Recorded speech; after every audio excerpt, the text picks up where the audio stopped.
yung characters niya sa The Lucky Ones, favorite si Ate B, di ba?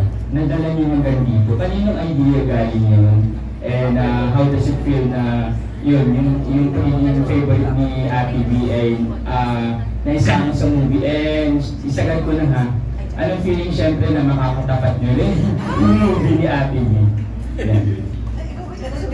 Ano, nasa script kasi yun, may dahilan kung bakit mapapanood yun. And then of course, malaking bahagi yung mga pelikula ni Ate B. Hindi lang isa, dalawa, tatlo, napakadami na nire-reenact nila lagi. And then it's crucial to the story. But aside from that, as I said, I think this is also a love story to Philippine cinema as a whole. Kasi marami kaming mga iconic moments na binigyan namin ng tribute na homage.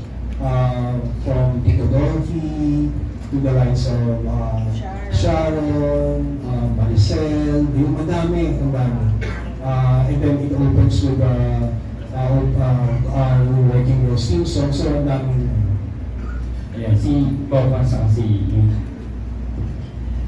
Oo nga, no? Totoo. Sa The Lucky Ones kasi, parang kami ay mga fans ni Ate B doon. Pero mga nanay kami doon. Ni Sandara at ni Joseph Bitangkol. Dito naman kami ay mag-best friends na elementary, high school, magkakampi na. Pero dahil may hindi masyadong magandang nangyari sa amin, hindi namin nakuha yung mga pangarap namin, hindi kami nakapagtapos, ganyan. At umattend kami ng reunion at doon nasaktan na kami ng gusto.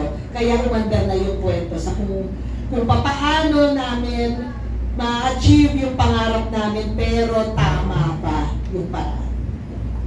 So yun, yung story ng dalawang magkaibigan ngayon na hindi nagtiwanan at mas importante na preserve yung kanilang relationship. Pero madaming mga pagsubok na masaya. Yun yung mga pagsubok na pinagdaanan namin dito, yung mga linya ni Ate B, ang ginagawa na lang namin inspirasyon na nagkakataon na nakakawin doon sa mga pinagdadaanan namin. Ayun. Yun. Ayun na yan. Yung last question na yung feeling na makakatapat niyo rin Yung last, ano ba yun? Siyempre, ano ba? Okay lang ba invite si Ate B sa Pwede ba? Kasi talaga naman, Pwede ba yun?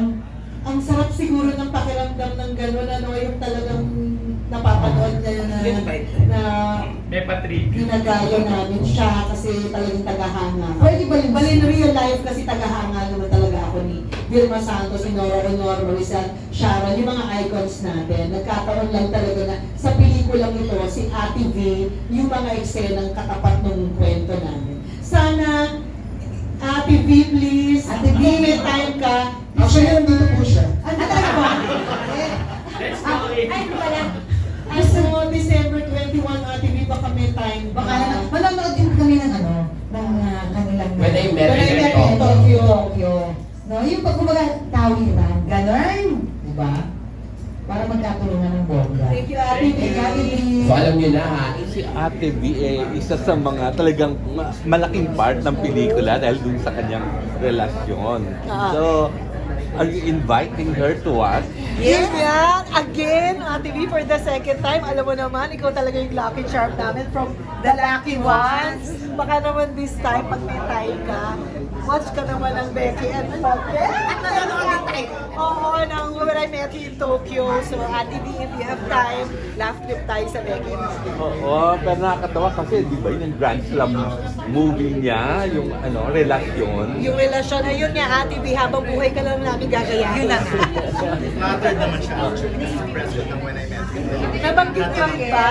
Natutuwa siya. Oo, kasi talagang icon eh. Oo.